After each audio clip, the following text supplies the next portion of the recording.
विद्यार्थी मित्रांनो, मी अशोक पवार तुमचं सगळ्यांचं स्वागत करतो आपल्या वर्ल्ड ऑफ सायन्स म्हणजे सायन्स बाय अशोक पवार या ऑनलाईन प्लॅटफॉर्मवरती। 3 आपण सेक्शन घेतलेला आहे वर्गीकरणाच्या रिलेटेड। आता शेवटचा 4था सेक्शन आहे, तो कोणत्या टॉपिकवर असणार आहे तर तो प्राण्यांचं वर्गीकरण या टॉपिकवर आपण काय आहे आज कंप्लीट करणार आहे। बघा, जेवढे क्वेश्चन घेतोय तो पूर्ण अभ्यासक्रम कव्हर करण्यासारखा क्वेश्चन आहे आणि याच पॅटर्नचे क्वेश्चन तुम्हाला येणाऱ्या काळात होणाऱ्या पेपरमध्ये दिसेल मित्रांनो। ही गोष्ट मी तुम्हाला गॅरंटेड सांगतो, कारण त्या पद्धतीनेच प्रश्नांची निर्मिती केली गेलेली आहे। तर यासाठी व्यवस्थित झेरॉक्स करून घेत जा, त्याच्यावर बघा लेआ काय काय विश्लेषण सांगतो, कोणत्या पद्धतीचे प्रश्न विचारले जातात, टॅकल होतात का ते बघा। आणि जर तुम्ही पहिल्यांदा लेक्चर पाहत असेल तर चॅनलला सबस्क्राईब करा, लाईक करा आणि शेअर करायला विसरू नका। तर वेळ न घालता आपण प्राण्यांच्या वर्गीकरणाकडे या 4थ्या भागामध्ये जाऊया। पहिला क्वेश्चन काय आहे बघा। आता पहिले काही सोपे क्वेश्चन, त्यानंतर मध्यम, त्यानंतर अवघड, या पॅटर्न मध्ये आपण प्रश्न बघणार आहे। तर पहिला प्रश्न या ठिकाणी काय बघा, खालीलपैकी कोणता प्राणी हा नॉन कॉर्डेट्स यानी काय असमप्रष्ठुजू नाही आहे असं विचारलेलं आहे। नाही आहे, कोणता प्राणी हा नॉन कॉर्डेट नाही आहे तर पहिला आहे बघा गांडूळ नावाचा प्राणी, दुसरा आहे झुरळ, तिसरा आहे मासा आणि चौथा आहे गोगलगाय। जर बघितलं गांडूळ नावाचा प्राणी हा संघ अॅनालिडा मध्ये येत असतो, म्हणजे हे नॉन कॉर्डेट्स आहे ज्यांच्यामध्ये स्पॅनल कॉर्ड हा नसतो, स्पॅनल कॉर्ड नोटोकॉर्ड नसतो। तर बघा नॉन कॉर्डेट्स म्हणजे काय आहे, असे प्राणी मित्रा, असे प्राणी ज्यांच्यामध्ये जर बघितलं तर नोटोकॉर्ड नावाचा जो धागा आहे, अशा प्रकारे धागा असतो एक प्राण्यांच्या शरीरात। हा नोटोकॉर्ड नावाचा धागा ज्या प्राण्यांमध्ये नसतो त्यांना आपण नॉन कॉर्डेट्स म्हणत असतो, आणि ज्यांच्यात हा प्रेझेंट असतो त्यांना आपण कॉर्डेट्स म्हणून ओळखत असतो। जे कॉर्डेट्स असतात ते प्राणी विकसित असतात, त्यांच्यामध्ये शरीराला आधार देण्यासाठी नोटोकॉर्ड नावाचा धागा प्रेझेंट असतं। आता इथं विचारलंय की कोणतं प्राणी हा नॉन कॉर्डेट नाही आहे, म्हणजे कॉर्डेट्स कोणता आहे असा प्रश्न विचारले तर गांडूळ नावाचा प्राणी हा अॅनालिडा मध्ये येतो आणि अॅनालिडा मध्ये नोटोकॉर्ड नसल्यामुळं हा नॉन कॉर्डेट्स प्राणी आहे मित्रांनो। झुरळ नावाचा प्राणी जर बघितलं तर हे आर्थ्रोपोडामध्ये येताना दिसतो आणि आर्थ्रोपोडा पण हा नॉन कॉर्डेट्सचा गट आहे। पण मासा जर बघितलं, मासा हा पायसेस नावाचा प्राण्यांचा गट आहे आणि पायसेस नावाचा गट हा कॉर्डेट्स म्हणून ओळखलं जातं, कारण की माशांमध्ये नोटोकॉर्ड प्रेझेंट असतो, ज्या नोटोकॉर्डच्या आधारे त्या प्राण्यांना एक प्रकारचा आधार मिळत असतो, ही गोष्ट लक्षात घ्या। आणि गोगलगाय हा मोलुस्का मध्ये येते, मोलुस्का मध्ये, म्हणून याचं पण जर उत्तर बघितलं तर नॉन कॉर्डेट्स आहे। आणि आपल्याला विचारले नॉन कॉर्डेट्स कोणतं नाही आहे तर या प्रश्नाचं उत्तर आहे तिसरं, मासा, जो पायसेस मध्ये येताना आपल्याला दिसतो, जो कॉर्डेटचा एक प्रकार आहे। तर हा एकदम बेसिक लेवलचा प्रश्न आहे, पण कधी कधी अशा लेवलचं क्वेश्चन पण एखादा रिफ्लेक्ट होताना दिसतो। 5 प्रश्न बेसिक लेवलचे आहेत बघा। द्विस्तरीय डिप्लोब्लास्टिक प्राणी संघ कोणता आहे, त्याच्यामध्ये पोरीफेरा दिले, सिलेंट्राटा दिले, प्लॅन्टीहेल्मिंथिस दिले, ऍस्ट्रोहेल्मिंथिस दिले। आता बघा हे डिप्लोब्लास्टिक म्हणजे काय आहे तर या ठिकाणी एक पॉइंट समजण्याची गरज आहे, याला आपण जर्मिनल लेअर म्हणत असतो। बघा जे नॉन कॉर्डेट्स प्राणी आहेत ना, या नॉन कॉर्डेट्स प्राण्यांच्या बाबतीत जर बघितलं, नॉन कॉर्डेट्स प्राणी यांच्यामध्ये एक पॉइंट येतं की सर जर्मिनल लेअर कसा असतो, याला जनन स्तर म्हणून ओळखत असतो। म्हणजे याचा अर्थ जे नॉन कॉर्डेट्स प्राणी आहे ज्याचे एकूण 10 संघ पडत असतात, त्यांच्यामध्ये शरीर जो आहे हा डबल लेअरचा बनलेला आहे की ट्रिपल लेअरचा बनलेला आहे, यानुसार जर्मिनल लेअरचे 2 प्रकार पडत असतात मित्रा। ह्याच्यावर प्रश्न विचारले जातात। एक पहिला आहे त्याला आपण डिप्लोब्लास्टिक म्हणून ओळखत असतो आणि दुसरं आहे त्याला आपण ट्रिप्लोब्लास्टिक म्हणून ओळखत असतो। ट्रिप्लोब्लास्टिक काय आहे म्हणत असतो। आता बघा डिप्लोब्लास्टिक कोणाकोणामध्ये म्हणतो माहिती आहे का, एक जर आपण पोरीफेरा जर बघितलं तर या ठिकाणी येताना दिसतो, परंतु बघा पोरीफेरा हा मल्टीसेल्युलर अॅनिमल आहे, मल्टीसेल्युलर अॅनिमल आहे, या कारणामुळं यांच्यामध्ये आपल्याला स्पष्टपणे डिप्लोब्लास्टिक संरचना आढळताना दिसत नाही, न ट्रिप्लोब्लास्टिक संरचना आढळताना दिसते। मग कोणामध्ये आढळते सर, सिलेंट्राटा मध्ये। आपल्याला सिलेंट्राटा मध्ये जर बघितलं तर स्पष्टपणे डिप्लोब्लास्टिक संरचना आढळताना दिसते। आणि तिसरं जर बघितलं टिनोफोरा नावाचा जो गट आहे, टिनोफेरा, याच्यामध्ये पण आढळताना दिसते। म्हणजे याचा अर्थ या प्राण्यांच्या शरीराचा वरचा आवरण 2 लेअर पासून बनलेला असतो। सगळ्यात पहिलं जर बघितलं एंडोडर्म नावाचा असतो, एंडोडर्म म्हणजे सर्वात आतील लेअर, आणि शेवटचं लेअर असतो यांच्यामध्ये एक्टोडर्म। तर अशा प्रकारे पहिलं आणि तिसरं लेअर यांच्यात प्रेझेंट असतो, दुसरा लेअर यांच्यामध्ये मिस असतो, ज्याला आपण मेझोडर्म म्हणत असतो। तर या ठिकाणी एक गोष्ट लक्षात घ्या, डिप्लोब्लास्टिक म्हणजे 2 लेअर पासून बनलेले, कोणतं लेअर प्रेझेंट आहे, पहिलं आणि तिसरं प्रेझेंट आहे, एंडो आणि एक्टो, परंतु मेझोडर्म यांच्यामध्ये अब्सेंट असतो, यांना डिप्लोब्लास्टिक म्हणतो। आणि अशी संरचना स्पष्टपणे आपल्याला सिलेंट्राटा आणि टिनोफेरा या 2 गटामध्ये आढळताना दिसते। उरलेले जेवढे काही प्राणी आहेत त्यांच्यामध्ये अशा प्रकारे 3 लेयरचं आवरण आढळताना दिसतो त्यांच्या शरीरामध्ये. सगळ्यात आतमध्ये एंडोडर्म म्हणत असतो, दुसरं मेझोडर्म असतं आणि तिसरं एक्टोडर्म असतो. तर हे क्रम पण विचारू शकतात. मग कोणकोणते आहेत उरलेले जे संघ आहेत मित्रा, कुठून माहित आहे का? 4 नंबर पासून प्लॅन्टीहेल्मिन्थिस मध्ये आपल्याला ट्रिप्लोब्लास्टिक आढळतं, ऍस्कोहेल्मिन्थिस मध्ये आपल्याला ट्रिप्लोब्लास्टिक आढळतं, 6वं ऍनालिडा मध्ये आपल्याला ट्रिप्लोब्लास्टिक आढळताना दिसतं, 7वं आर्थ्रोपोडामध्ये पण 3 लेयर असतात आर्थ्रोपोडामध्ये, 8वं मोलुस्कामध्ये पण जर बघितलं तर आपल्याला 3 लेयर आढळतात, 9वं इकायनोडर्माटा नावाचा जो संघ आहे त्याच्यामध्ये पण 3 लेयर आढळतात, आणि 10वं हेमिकार्डाटा नावाचा जो संघ आहे याच्यात पण आपल्याला काय आहे? ट्रिप्लोब्लास्टिक आढळतात. तर वेगळं पाठ करायची गरज नाहीये, लक्षात राहू द्या. जर्मिनल लेअर म्हटलं तर पहिलं 1, 2, 3 यामध्ये डिप्लोब्लास्टिक, आणि उरलेले मला सांगा 4 पासून ते 10 मध्ये सगळ्यांमध्ये जर बघितलं तर काय असणार आहे? ट्रिप्लोब्लास्टिक. सर प्रोटोझोआ तर एक पेशी आहे ना रे, त्याच्यात हे ट्रिप्लो डिप्लो आपल्याला ऑब्झर्वेशनला येत नाही, ही गोष्ट लक्षात राहू द्या. आणि अशा प्रकारे या प्रश्नाचं उत्तर काय आहे? तर या प्रश्नाचं उत्तर बघा या ठिकाणी 2 नंबरचं, खालीलपैकी कोणत्या प्राण्यामध्ये डिप्लोब्लास्टिक असतं? पोरीफेरामध्ये हा मल्टीसेल्युलर आहे बघा, हा मल्टीसेल्युलर आहे. मल्टीसेल्युलर यांच्यामध्ये अशा प्रकारची टिश्यू किंवा ऑर्गन नसतं म्हणून त्यांच्यामध्ये आढळत नाही. दुसरा आहे सिलेंट्राटा, तर तुमचं उत्तर असायला पाहिजे काय? सिलेंट्राटा, कारण की यांच्यामध्ये आपल्याला डिप्लोब्लास्टिक संरचना आढळताना दिसते. आणि सिलेंट्राटाच्या खाली असणारे सगळे मग कोण? प्लॅन्टीहेल्मिन्थिस पासून सगळे, या सगळ्यांमध्ये आपल्याला ट्रिप्लोब्लास्टिक आढळताना दिसते. एक गोष्ट लक्षात घ्या, सिलेंट्राटा पर्यंत डिप्लोब्लास्टिक, सिलेंट्राटाच्या खाली जेवढे काही आहेत, आता सर टिनोफेरा हा सिलेंट्राटा मधूनच बाजूला झालेला उपगट आहे. या कारणामुळे टिनोफेराला प्रत्येक वेळेस सिलेंट्राटा सोबतच घ्यावा लागतो. मग राहिलं कोण? तर प्लॅन्टीहेल्मिन्थिस पासून ते खाली सगळे जे आहेत यांच्यामध्ये 3 लेयर आढळतात, याने ट्रिप्लोब्लास्टिक असतं. हा पॉइंट महत्वाचा आहे, लक्षात राहू द्या राजांनो. हा झाले 2 प्रश्न. तिसरा प्रश्न, खालीलपैकी कोणत्या प्राण्यामध्ये शरीर हा सेगमेंटेड असतं असं प्रश्न विचारलेला आहे. सेगमेंटेड शरीर कोणामध्ये आढळतं? तर बघा आता कधी कधी असा प्रश्न विचारत असताना एकतर संघाला समोर ठेवलं जातं किंवा संघातील प्राण्याला समोर ठेवलं जातं. या ठिकाणी सेगमेंटेड विचारत असताना संघाला समोर न ठेवता संघातील प्राण्याला ठेवले. पण मी तुम्हाला आता बघा संघाबद्दल सांगून देतो. सगळ्यात पहिलं आता आपण घेऊया प्रोटोझोआ पेरिफेरा. सगळ्यात पहिलं जर बघितलं तर आपल्याला पेरिफेरा नावाचा संघ आढळताना दिसतो. यानंतर दुसरं राजा सिलेंट्राटा नावाचा संघ आढळताना दिसतं. तिसरं जर बघितलं तर त्याला आपण काय म्हणत असतो? सिलेंट्राटा नंतर टिनोफेरा असणार आहे. टिनोफेराच्या नंतर 4था आहे त्याला आपण प्लॅन्टीहेल्मिन्थिस म्हणतो. 5वं आहे त्याला आपण ऍस्कोहेल्मिन्थिस म्हणतो. 6वं आहे बघा त्याला आपण ऍनालिडा संघ म्हणतो. नॉन कॉर्डिनेटचे उपगट आहेत. 7वं जर बघितलं तर त्याला आर्थ्रोपोडा संघ म्हणतो. यानंतर 8वं जर बघितलं तर त्याला मोलुस्का म्हणतो. यानंतर 9वं जर बघितलं तर त्याला इकायनोडर्माटा म्हणतो. इकायनोडर्माटा म्हणून ओळखलं जातं. आणि 10वं हा हेमिकार्डाटा आहे. तर एकूण हे नॉन कॉर्डिनेटचे काय आहे? 10 संघ.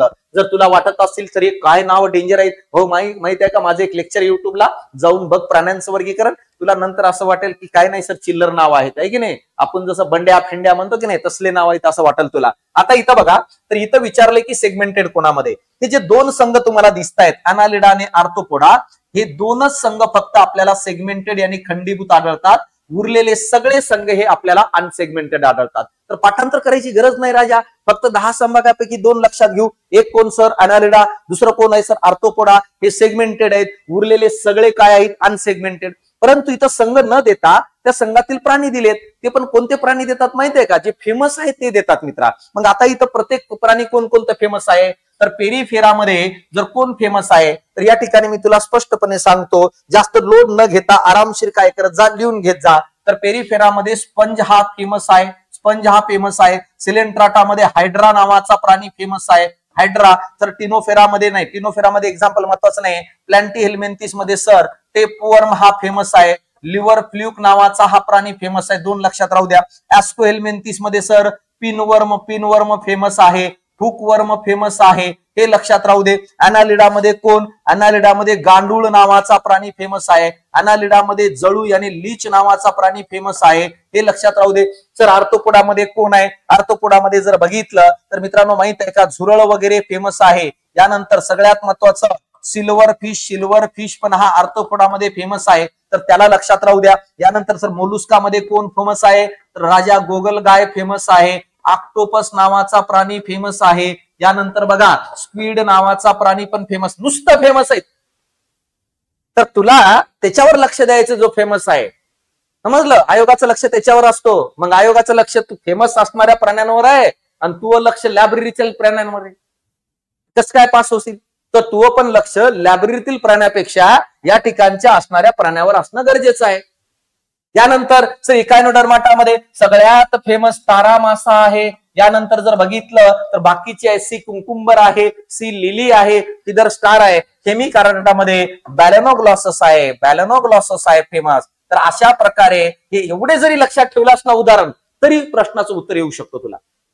तर अशा प्रकारे आहे ते विचारलंय. तारा मासा, सर तारा मासा इकायनोडर्माटामध्ये, आणि इकायनोडर्माटामध्ये आपल्याला अनसेगमेंटेड सिच्युएशन आढळते, सेगमेंटेड नाही, कारण सेगमेंटेड वाले दोघच आहे, अनालिडा आणि आर्थ्रोपोडा. यानंतर हायड्रा सर सिलेंट्राटामध्ये येतं हो, आणि सिलेंट्राटामध्ये हे अनसेगमेंटेड आहे. मग हे उत्तर नाही. गांडूळ नावाचा प्राणी अर्थवर्म कुठे येतं? अनालिडामध्ये, आणि हाच तुझं उत्तर आहे. हसत हसत तुला गोल करता यायला पाहिजे राजा. तर अशा प्रकारचं जर प्रश्न येत असेल तर तुझं उत्तर गोल करताना हात असं थरथर नको करायला पाहिजे, कळतंय? यानंतर यकृत लिव्हर फ्ल्यूक कुठे येतं रे? प्लॅन्टी हेल्मिंथिस मध्ये येतं, आणि प्लॅन्टी हेल्मिंथिस मध्ये अनसेगमेंटेड, कारण सेगमेंटेड दोघांमध्येच आहे. एक अनालिडा आणि दुसरं कोण? त्याचं मोठं भाऊ कार्यकर्ता ज्याचं नाव आहे आर्थ्रोपोडा. तर कळलं? तर या प्रश्नाचं उत्तर तिसरं असणार आहे. पुढं आर्थ्रोपोडा संघाचे मुख्य वैशिष्ट्य कोणते? कॅल्शियम युक्त कवच असतो का? तर नाही. कॅल्शियम युक्त कवच हा आपल्याला मोलुस्कामध्ये आढळतं, जसं राजा गोगलगायच्या वरती आहे, गोगलगायच्या वरती, समजलं? यानंतर संधेयुक्त पाय, जॉइंटेड लेग्स अॅनिमल, हे मात्र आर्थ्रोपोडाचं गुणधर्म आहे. पहिल्यांदा ज्या प्राण्यांमध्ये पायांची निर्मिती झाली ते पण जोडीने झाली, अशा प्राण्यांना जॉइंटेड लेग्स म्हणतो. आणि हे प्राणी जर कोणत्या गटात येत असतील तर ते आर्थ्रोपोडामध्ये येतात. म्हणून या प्रश्नाचं उत्तर तुमचं दुसरं येणं अपेक्षित आहे मित्रा, कळतंय? यानंतर आता बघा शरीरावर छिद्र असणे हे जर कोणाचं गुणधर्म असेल तर पोरीफेरा नावाचा प्राण्यांचा संघ आहे, त्यांचा गुणधर्म आहे, ज्यांना आपण स्पॉन्जेस म्हणत असतो. सर हे कसं छिद्र असतात तो पेरिफेरामध्ये समजा अशा प्रकारचा हा प्राणी जर असेल, अशा प्रकारचे प्राणी असतील तर वरच्या बाजूला एक मोठा छिद्र असतो अशा पद्धतीने, आणि याच्या शरीरावर असंख्य छिद्र असतात रे. याच्या शरीरावर असंख्य छिद्र आपल्याला आढळताना दिसतात मित्र अशा प्रकारे. आणि या असंख्य लहान लहान छिद्रांना ऑस्टिया म्हणत असतो, आणि वरती एक मोठा छिद्र असतो त्याला अस्कुलम म्हणून ओळखलं जातं. तर विचारलं जाईल ऑस्टिया अस्कुलम संरचना कोणामध्ये? हसत हसत गोलकोर पेरिफेरामध्ये, पोरीफेरामध्ये, काही म्हण. काय काम करतं सर? ऑस्टिया पाणी व क्षार, पाणी काय करतं? ग्रहण करतं. पोरीफेरा संघातील प्राण्यांच्या शरीरात त्या छोट्या छोट्या असंख्य ऑस्टिया नावाच्या छिद्रातून पाणी आतमध्ये जातं, आणि एक वरच्या साईडला मोठा ऑस्कुलम छिद्र असतो, ह्याच्यातून पाणी ते बाहेर फेकतं. आत आलेल्या पाण्याला पोरीफेरातून पुढे ऑस्कुलम कडे ढकलण्यासाठी या ठिकाणी काही सेल असतात, त्या सेलला कॉलर सेल किंवा त्याला कॉलर पेशी म्हणतात. विचारतात कॉलर पेशी कोणामध्ये? तर डोळे झाकून गलकर मित्रांनो पेरिफेरामध्ये. काय काम करतं सर कॉलर पेशी? पाण्याला पुढे ढकलतात जेणेकरून की तो पाणी ऑस्कुलम मधून बाहेर पडेल. तर हे झालं. देहगुहा नसणे, अब्सेन्स ऑफ सिलोम. तर मित्रा माहित आहे का आर्थ्रोपोडामध्ये सिलोम प्रेझेंट असतं. सर काय असतो सिलोम? बघा सिलोमचे 3 प्रकार पडतात, एकदाच बघून घे म्हणजे डबल अडचण येणार नाही. यालाच आपण बॉडी कॅव्हिटी म्हणतो. बॉडी कॅव्हिटी म्हणजे काय रे? अन्ननलिका आणि शरीर ह्याच्यात मोकळी जागा असते की नसते?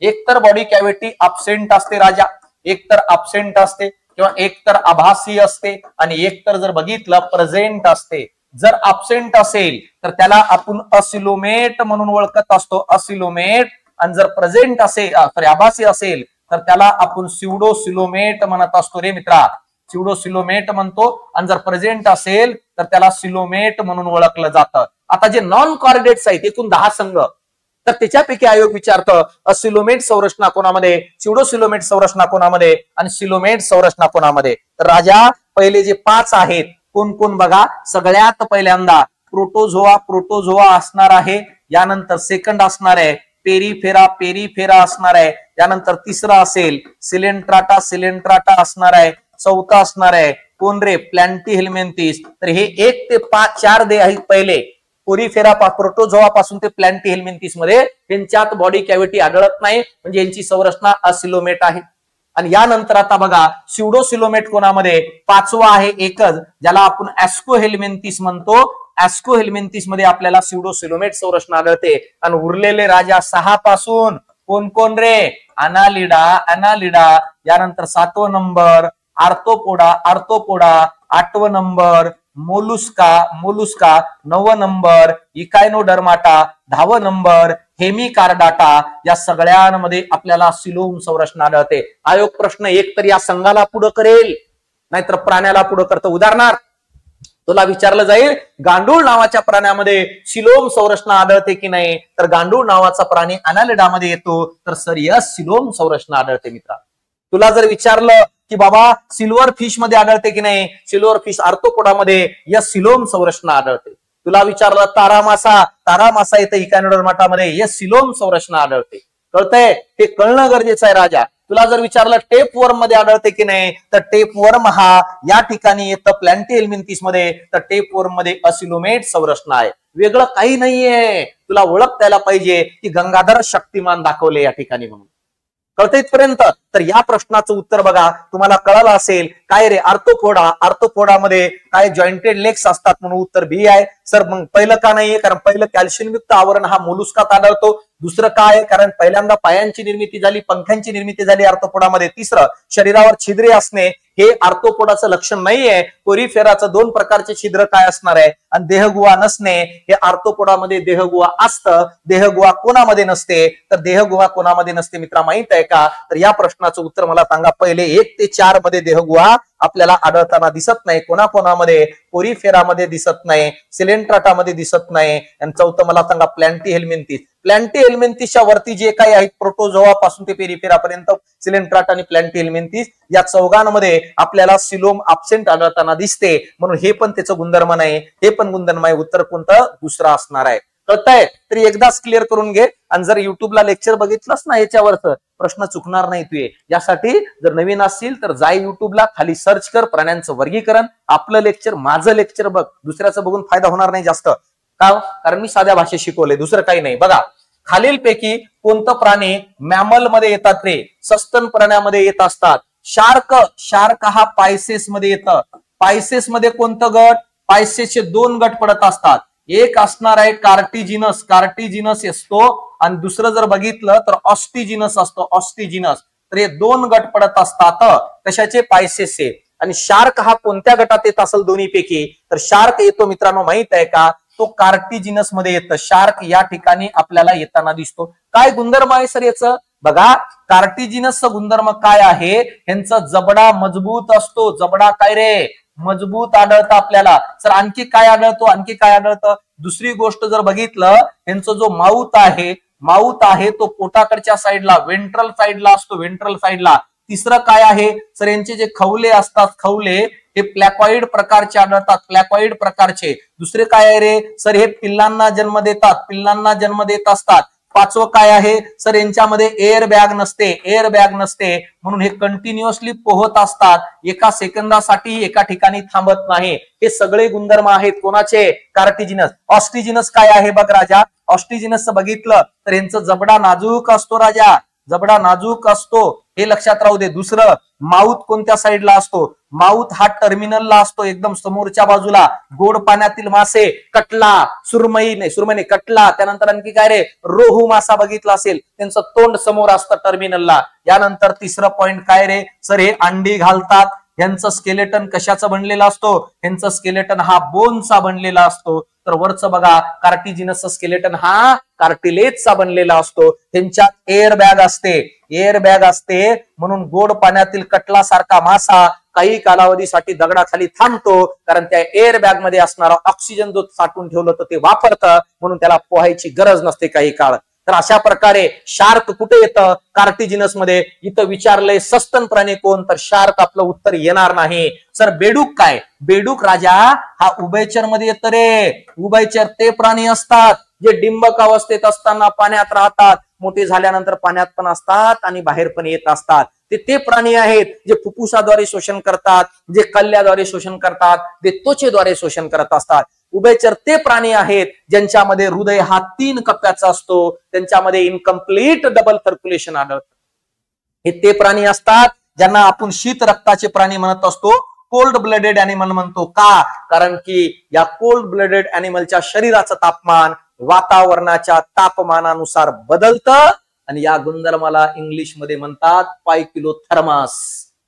राज्य विद्यार्थी होत असेल काही ना काही डिटेक्ट. तर अशा प्रकारे वटवागुळ, या वटवागुळलाच आपण सस्तन प्राणी म्हणत असतो. का? कारण की हे वटवागुळ पिल्लांना जन्म घालतात राजा, यासोबतच त्या पिल्लांना दूध पाजतात, दूध स्त्रावणाऱ्या ग्रंथी असतात, पण हवेत उडणारा आहे आणि याचं सायंटिफिक नाव हा टेरोपस म्हणून ओळखत असतो. आणि हाच प्रश्न आयोगाने 2023 ला विचारलं होतं, उडणारा सस्तन प्राणी कोणता? उत्तर वटवागुळ नव्हतं, त्याचं सायंटिफिक नाव टेरोपस दिलेलं होतं.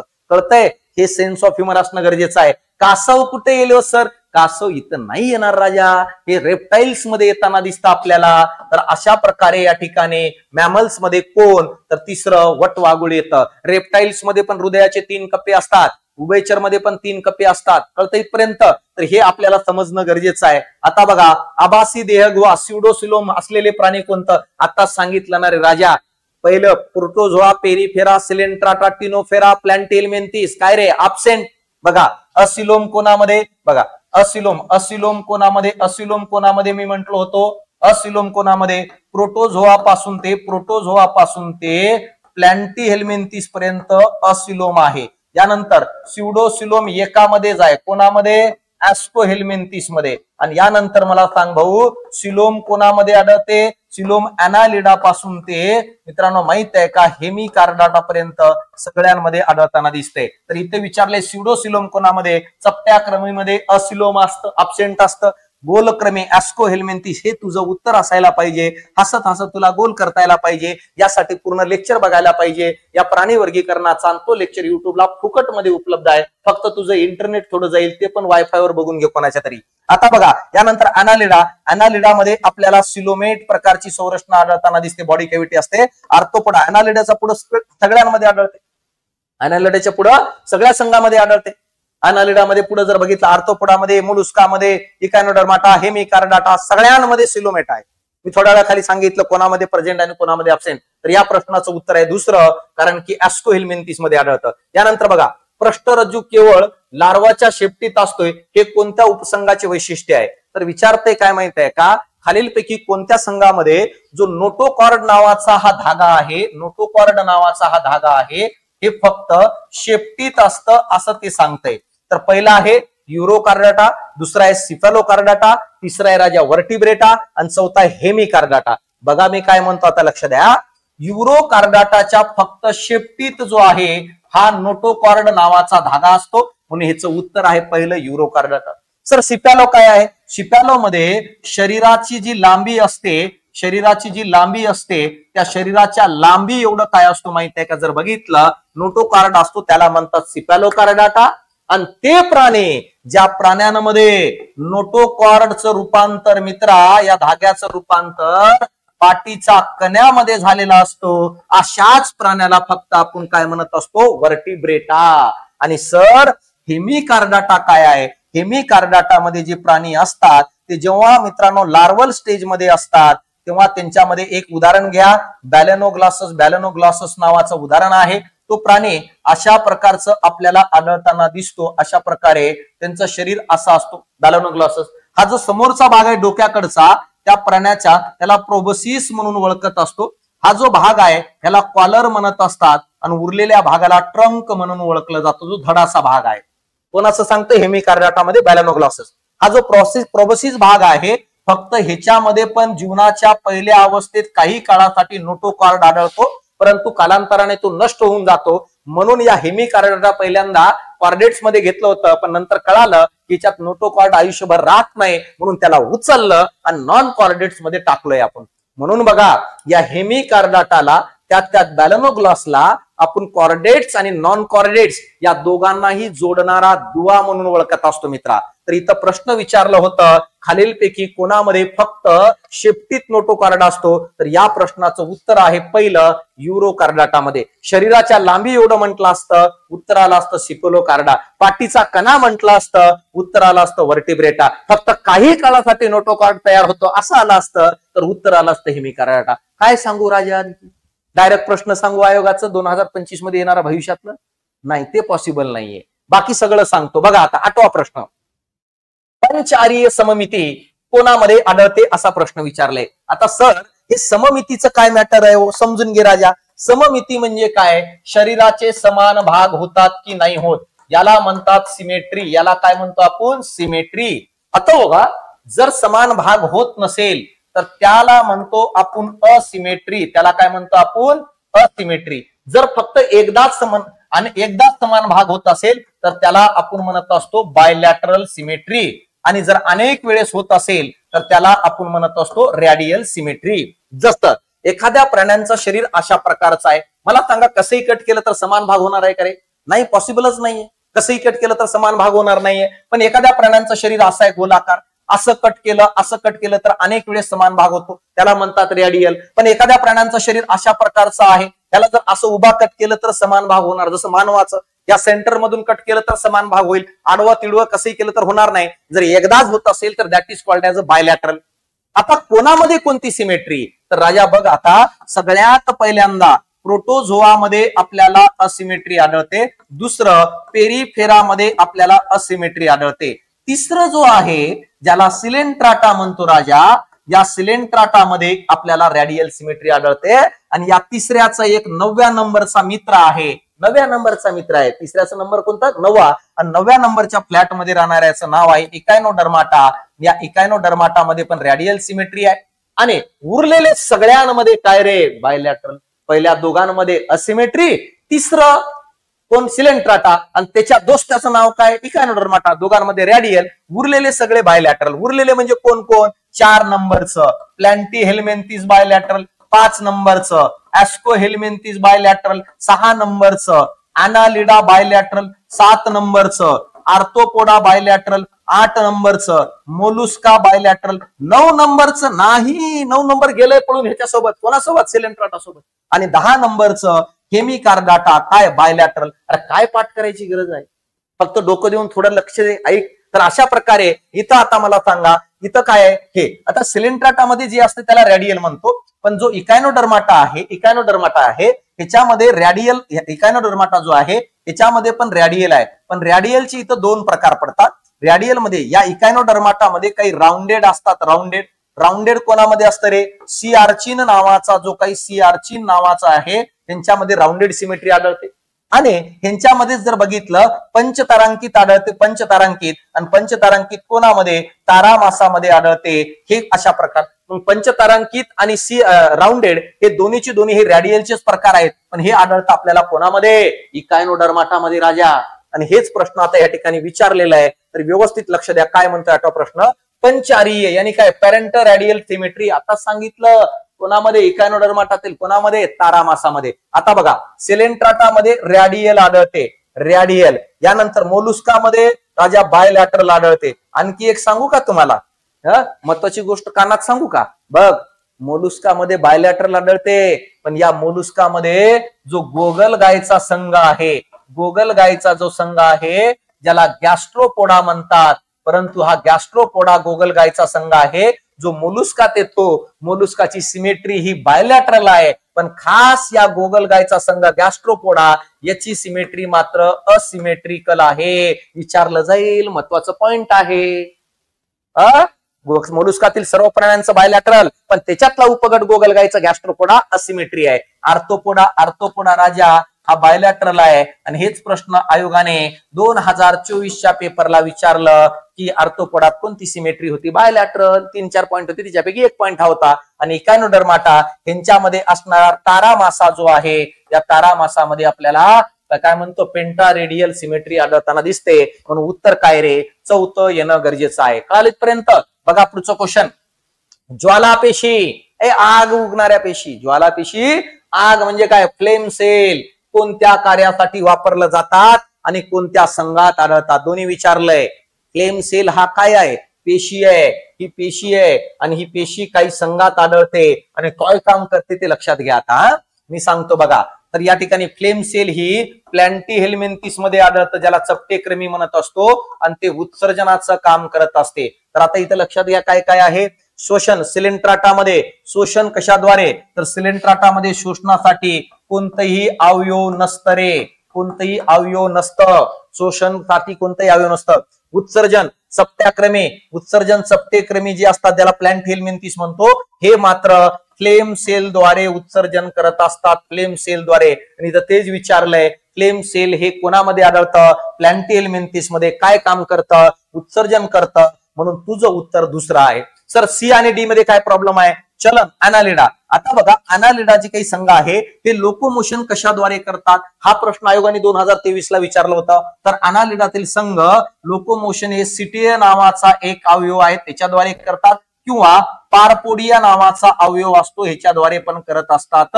सर अनालिडा उत्सर्जन कशाद्वारे करतो, तर उत्सर्जनासाठी तो नेफ्रिडिया नावाचा अवयव वापरतं, आणि हालचाल सिटेय पॅरपोडियाद्वारे करतं. आणि शेवटचं पचन, पेरिफेरा जो आहे हे पचन कसं करत असतं, तर मित्रांनो माहित आहे का, जर बघितलं पेरिफेराच्या बाबतीत आपण म्हणू शकतो की तो काय करत असतो, पेशीच्या बाहेर अन्नाचा काय करत असतं, पचन करत असतं. तसेच पेशीच्या बाहेर म्हणजे पेशीच्या आतमध्ये, पेशीच्या आत काय करत असतं, अन्नाचं पचन करत असतं. तर ही गोष्ट लक्षात राहू द्या. या प्रश्नाचं उत्तर काय आहे, तर या प्रश्नाचं उत्तर दुसरं. कारण ज्वालापेशी ही कोणामध्ये आढळते, तर ही आढळते प्लॅन्टीहेल्मिन्थिस मध्ये आणि उत्सर्जनाचं काम करते. 10वा प्रश्न, खालीलपैकी कोणत्या प्राण्याला 4 कप्प्याचं हृदय असतं, तर लक्षात राहू द्या. शार्क आहे, पाल आहे, मगर आहे, बेडूक आहे. बघ रे भाऊ मी काय म्हणतो व्यवस्थित लक्ष द्या. जे कॉर्डेट्स अॅनिमल आहेत ना, जे कॉर्डेट्स अॅनिमल आहेत, कॉर्डेट्स अॅनिमल आहेत, या कॉर्डेट्स अॅनिमल कोणकोणते, तर कॉर्डेट्स अॅनिमल मध्ये पहिलं गट लक्षात घ्या, पायसेस असतो, पायसेस ज्याच्यात मासे येतं.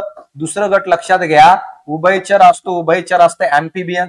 तिसरं जर बघितलं सरपटणारे, ज्याला आपण काय म्हणतो रे, रेप्टाइल्स म्हणत असतो. चौथं जर बघितलं तर पक्षी आहे की काय रे, बरोबर पक्षी आहे, पक्षी आहे ज्याला आपण ऐवज म्हणून ओळखत असतो. आणि 5वं जर बघितलं तर सस्तन प्राणी आहे, ज्याला आपण काय म्हणत असतो, मॅमल्स म्हणतो. बघा आता हे आहे पायसेस म्हणतो आपण, पायसेस म्हणतो. यानंतर हे आहे अँफिबियन, अँफिबियन म्हणत असतो आपण. यानंतर हे आहे रेप्टाइल, रेप्टाइल असणार आहे. आणि यानंतर हे आहे ऐवज, ऐवज म्हणतो. आणि हे आहे मॅमल्स असणार आहे. तर का असं लिहून देतो त्याचं कारण आहे बघा. हा हृदयाचा जर विचार केलो, तर हृदयाचा जर विचार केलं, पायसेस मध्ये 2 कप्पे असतात. यानंतर अँफिबियन्स मध्ये 3 असतात, रेप्टाइल्स मध्ये पण 3 असतात, ऐवज मध्ये 4 असतात, आणि सस्तन मध्ये पण 4 कप्पे असतात. आता बघा ज्यांचे हृदयाचे कप्पे 2 किंवा 3 असतात, ज्याच्यामध्ये वरची तिघ येतील, पायसेस, अँफिबियन्स आणि रेप्टाइल्स, या सगळ्यांमध्ये शुद्ध आणि अशुद्ध रक्त, शुद्ध आणि अशुद्ध रक्त जो आहे, अशुद्ध रक्त हा एकत्र मिसळलेला असतं मित्रांनो. काय एकत्र. आणि मित्रा माहित आहे का, अशा सर्व प्राण्याला शीत रक्ताचे प्राणी म्हणतो, कोल्ड ब्लडेड अॅनिमल म्हणतो आपण, कोल्ड ब्लड अॅनिमल म्हणून ओळखलं जातं या सगळ्यांना. कळलं का, कारण की ह्यांच्या जो शरीराचं तापमान आहे, तापमान आहे हे वातावरणानुसार बदलतं, वातावरणानुसार काय बदलतं. या कारणामुळे यांना शीत रक्ताचे प्राणी म्हणतो. आणि ज्या प्राण्यांचं हृदय 4 कप्प्याचं आहे, यांच्यामध्ये शुद्ध व अशुद्ध रक्त वेगळं असतं, वेगळं असतं. कोण कोण आहे, पक्षी आणि सस्तन. आणि यांना उष्ण रक्ताचे प्राणी म्हणतो, उष्ण रक्ताचे प्राणी. यांनीच आपण याला वॉर्म ब्लडेड अॅनिमल म्हणून ओळखत असतो, वॉर्म ब्लडेड अॅनिमल म्हणतो, ज्याला आपण होमोथर्मस म्हणतो. आणि हे शरीराचं तापमान बदलत नाही वातावरणानुसार, शरीराचं तापमान बदलत नाही वातावरणानुसार. आणि ह्याच्यामध्ये कोण येतात रे? पक्षी येणार आणि सस्तन प्राणी. आता बघा, परंतु मित्रा हे जे सरपटणारा कार्यकर्ता आहे ना, हा सरपटणारा, त्याच्यामध्ये हृदयाचे 3 कप्पे आहे. पण या सरपटणाऱ्यामध्ये एक मगर येतं, मगर, ज्याला क्रोकोडाईल म्हणत असतो. हा क्रोकोडाईल येतं सरपटणाऱ्यामध्ये, पण यांच्यामध्ये हृदयाचे कप्पे 3 नसून काय रे? 4 असतात, जो एक्सेप्शन मध्ये जातो. विचारू दे काही पण, जास्त अवघड नाहीये, सोपं आहे. अवघड जायसाठी वेळ लागतो आणि 5 तास तर घेता येत नाही मला, 1 तासाच्या आत संपवावं लागतं. खालीलपैकी कोणत्या प्राण्यात 4 कप्पे? शार्क हा मासा आहे, मासा आहे. हृदयाचे किती कप्पे? 2 कप्पे असणार आहे. पाल ही रेप्टाईल आहे, रेप्टाईल आहे. रेप्टाईल मध्ये किती कप्पे? 3 कप्पे. क्रोकोडाईल पण रेप्टाईल आहे, क्रोकोडाईल पण रेप्टाईल आहे, पण एक्सेप्शन मध्ये जाऊन ह्याच्यात हृदयाचे 4 कप्पे असतात. आणि बेडूक हा उभयचरी आणि अँफिबियन्स आहे. आता सांगितलं हृदयाचे 3 कप्पे असतात. मग या प्रश्नाचं उत्तर काय? तिसरं असणार आहे मित्रांनो. 11व्या नंबरचा आता अवघड प्रश्न, अवघड प्रश्न. बेरिंग्स प्राणी, बेरिंग्स अॅनिमल किंवा कॉम जेली म्हणून ओळखले जाणारे प्राणी कोणत्या संघात येतात आणि त्यांचं वैशिष्ट्य काय? कॉम जेली काय आहे बघा. कॉम जेली काय आहे? सिलिया असतात. सिलिया म्हणजे काय रे? एखाद्या प्राण्यांच्या शरीराच्या वरती अशी केसासारखी संरचना असते, त्याला म्हणतो आपण सिलिया. जसं पैसा नावाच्या कीटकाचे पाय बघितले असतील तुम्ही, पैसा नावाचा कीटक असेल त्याचे पाय बघितले असेल, त्याला म्हणतात सिलिया. काय असतं माहितीये का? या सिलियाच्या एकत्रीकरणातून मित्रांनो माहित आहे का, एक कंगवा असतो ना आपला, कंगवा, या कंगव्यासारखी काय असेल बघा, हा कंगवा आहे समजा, या कंगव्यासारखी संरचना तयार होते आणि या कंगव्यासारखी संरचनेच्या साहाय्याने हालचाल करत असतात. आणि अशा प्रकारे या कंगव्यासारखी जी संरचना तयार होते सिलियाच्या एकत्रीकरणातून, त्याला आपण काय म्हणत असतो? कॉम जेली म्हणतो. आणि अशी संरचना तयार करून हे प्राणी हालचाल करतात. हे प्राणी काय करत असतात? हालचाल करतात राजा. आणि असे प्राणी आपल्याला टिनोफोरामध्ये आढळताना दिसतात. आणि टिनोफोरातील प्राणी या कॉम जेली, या सिलियाद्वारे हालचाल करणारे सर्वात मोठे प्राणी म्हणून ओळखले जातात. आणि या टिनोफेरातील संघातील प्राणी हे चमकतात, म्हणून यांना बायल्युमिसेन्स प्राणी म्हणून ओळखत असतो आपण मित्रांनो. तर अशा प्रकारे या प्रश्नाचं उत्तर काय आहे? दुसरं आहे. सिलेंट्राटामध्ये असं काही नसतं. सिलेंट्राटामध्ये, एकायनोडर्माटामध्ये पण काही नसतं, हेमिकार्डाटामध्ये. म्हणून उत्तर कोणतं रे? दुसरं. हे लक्षात राहू द्या काय असणार आहे. आणि एकूण माहित आहे का, या हालचालीसाठी म्हणजे टिनोफेरा जो आहे ना, हालचाल जी आहे हे कशाद्वारे करत असतात? कॉम जेलीद्वारे करतात, जेलीद्वारे. आणि कॉम जेली किती असतात? तर एका टिनोफेरामध्ये 8 कॉम जेली असतात. हे प्लेट असतात रे, 8 प्लेट असतात. कॉम जेली म्हणजे प्लेट लाईक स्ट्रक्चर. कंगवा कसा असतो त्या प्रकारे असे 8 कंगवे तयार होत असतात आणि 8 कंगव्याच्या साहाय्याने ते हालचाल करत असतात. तर हा प्रश्न विचारू शकतात, कॉम जेलींची संख्या टिनोफेरामध्ये किती? तर एकूण 8. लक्षात राहू दे. यानंतर बघा, मेटामेरिक विखंडन हे सेगमेंटेशन म्हणजे काय आणि ते कोणत्या संघात स्पष्टपणे दिसतं? मित्रांनो माहित आहे का, मेटामेरिक विखंडन म्हणजे काय आहे की एखादा प्राणी आहे, त्या प्राण्यामध्ये बाह्य आवरण तसेच काय आहे? आतील आवरण. दोन्ही आवरणामध्ये जेव्हा आपल्याला सारखं विखंडन आढळतं बघा. हा असे प्राणी ज्यांच्या बाह्य आवरणात आणि इंटरनल आवरणात, दोन्ही आवरणात मला सांगा, जर सारखंच विखंडन आढळत असेल तर त्याला आपण म्हणत असतो मेटामेरिक सेगमेंटेशन. आणि असं आतील आवरणात आणि बाहेरील आवरणात सारख्या प्रमाणात विखंडन जर कोणामध्ये आढळत असेल तर एकच संघ आहे, त्या संघाला आपण अनालिडा नावाचा संघ म्हणतो. आणि या ठिकाणी याचं उत्तर आहे पहिलं. बाकी आर्थ्रोपोडामध्ये पण आपल्याला सेगमेंटेशन आढळताना दिसतं, पण फक्त आणि फक्त बाह्य आवरणात आढळताना दिसतं, आतील आवरणात आढळताना दिसत नाही. आणि खालचे दोन्ही जर बघितलं तर हे अनसेगमेंटेड आहेत, यांच्यामध्ये कोणत्याही प्रकारचा सेगमेंटेशन आढळताना दिसत नाही. म्हणून या प्रश्नाचं उत्तर पहिलं आहे. असे प्रश्न येणाऱ्या काळात विचारलं जाईल राजा तुला. काय? सर्व पृष्ठवंशी प्राणी हे समपृष्ठरज्जू आहे, पण सर्व समपृष्ठरज्जू प्राणी हे पृष्ठवंशी नाही. या विधानाचं योग्य स्पष्टीकरण द्या. काहींचे बल्ब फुटले असतील बघा, हा प्रश्न वाचल्यानंतर. काय? बल्ब फुटले असतील. काय म्हणतोय तो म्हणतोय ऑल वर्टिब्रेट्स आर कॉर्डेट्स आणि ऑल कॉर्डेट्स आर वर्टिब्रेट्स. बरोबर आहे. ऐक, आता लोड घेऊ नको, सांगतो व्यवस्थित. आता ऐकलास तर डबल ऐकायची गरज नाही. बघा, जे कॉर्डेट्स अॅनिमल असतात, या कॉर्डेट्स अॅनिमल मध्ये नोटोकॉर्ड नावाचा जो धागा असतो तो प्रेझेंट असतो रे. या कॉर्डेट्सचे 3 उपगट पडत असतात. पहिलं उपगट असतो युरोकार्डाटाचं, दुसरं गट आहे सिफॅलोकार्डाटाचं आणि तिसरं गट आहे त्याला आपण म्हणतो वर्टिब्रेटा.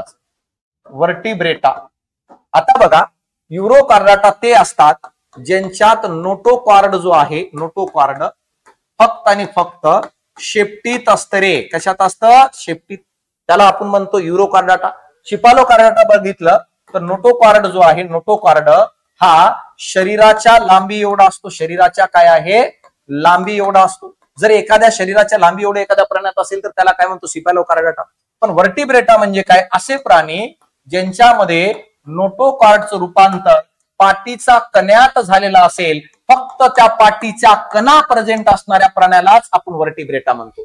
मग आता तुम्हीच मला सांगा मित्रा, ऑल कॉर्डेट्स वर्टिब्रेट्स आहेत का? नाही, कारण कॉर्डेट्स मध्ये दोघं पण येतात ना, युरोकार्डाटा आणि सिफॅलोकार्डाटा. मग हे कुठं वर्टिब्रेट आहेत? कारण या दोघांमध्ये पाठीचा कणा नाहीये. मग मी असं म्हणू शकतो बघा, ऑल वर्टिब्रेट्स हा कॉर्डेट्स आहेत. बरोबर आहे, ऑल वर्टिब्रेट जेवढे आहेत ते कॉर्डेट्स आहेत, हे बरोबर आहे. पण ऑल कॉर्डेट्स हे वर्टिब्रेट्स नाहीये, कारण कॉर्डेट्स मध्ये युरोकार्डाटा आणि सिफॅलोकार्डाटा पण येतं, ज्याच्यात पाठीचा कणा आढळत नाही, फक्त नोटोकॉर्ड आढळतो. आहे की नाही जमलिंग? आयोग पण असंच करतं आणि म्हणून मी असे प्रश्न टाकतोय का? कारण तू पहिले सावध होऊन जा. मग आता मला सांगा, सर्व पृष्ठवंशी प्राणी समपृष्ठवंशी जो आहेत म्हणजे काय म्हणतो येतोय? ऑल वर्टिब्रेट आर कॉर्डेट्स म्हणतोय, बरोबर आहे. ऑल वर्टिब्रेट्स आर कॉर्डेट, हे विधान बरोबर आहे. जेवढे वर्टिब्रेट आहेत ते कॉर्डेट आहेत. बट ऑल कॉर्डेट्स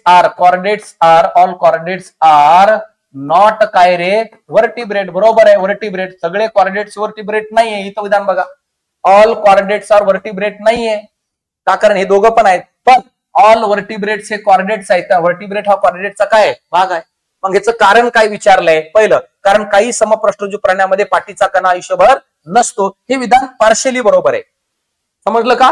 काही कॉर्डेट्स मधील असणाऱ्या प्राण्यांमध्ये पाठीचा कणा आयुष्यभर नसतो, पार्शियली बरोबर आहे. पण दुसरं बघा, कारण युरोकार्डाटा आणि सिफॅलोकार्डाटा यासारख्या आदिम समपृष्ठरज्जू प्राण्यांमध्ये पृष्ठरज्जूचं रूपांतर पाठीच्या कण्यात होत नाही, हे विधान बरोबर आहे. म्हणून मला सांगा, ऑल कॉर्डेट्स हे वर्टिब्रेट्स नसतात, कारण की युरोकार्डाटा आणि सिफॅलोकार्डाटामध्ये पाठीचा कणा तयार झालेला नसतो.